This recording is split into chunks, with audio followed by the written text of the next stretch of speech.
Min nhar it-tnejn li ġej il-ġenituri se jkunu jistgħu jirreġistraw it-twelid tal-wilt mingħajr il-bżonn li jmorru direttament fl-Uffiċċju ta' Identity Malta. Wieħed mill-ġenituri jew it-tnejn f'każ li t-tarbija tkun twildet barra żwieġ għandhom jinnotifikaw il-wilt tagħhom mar-Reġistru Pubbliku permezz ta' email fejn rappreżentanti ta' Identity Malta jkunu jistgħu jiggwidawhom aħjar skont il-każ tagħhom. Il-ġenituri huma mitluba jibbagħtu d-dokumenti neċessarji permezz ta' posta reġistrata u indirizzata lill-Uffiċċju tar-Reġistru Pubbliku, Evans Building, Triq il-Merkanti, il-Belt Valletta. L-att ta' twelid imbagħad jintbagħat lura lill-ġenituri biex dawn jikkonfermaw id-dettalji u jiffirmawh.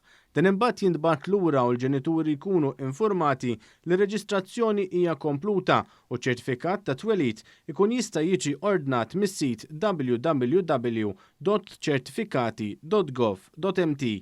Din hija waħda mill-miżuri l-ġodda li Identity Malta se tkun qed tieħu fid-dawl tal-aħħar żviluppi tal-coronavirus. Ir-reġistrazzjoni tal-imwiet ukoll se tkun tista' ssir permezz ta' proċess simili. Refuġjati u persuni li jgawdu minn protezzjoni sussidjarja jew protezzjoni temporanja fuq bażi umanitarja u għandhom bżonn iġeddu l-permess ta' residenza tagħhom għandhom jibgħatu l-formula u d-dokumentazzjoni meħtieġa permezz ta' email. It-taqsima tal-viża wkoll ser tkun qed tara biss lil dawk li jkollhom appuntament bejn it-8 u l-11 ta' filgħodu.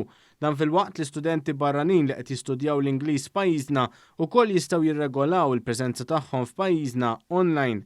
Mod temporanju mhux ser ikunu qed isiru iżjed intervisti relatati ma' applikazzjoni fuq bażi ta' żwieġ. Is-Segretarju Parlamentari Alex Muscat sostien l-Aġenzija Identity Malta qed taħdem sabiex ikunu mnedija iżjed pjattaformi online għal iktar aċċessibilità u simplifikazzjoni tas-servizzi offruti.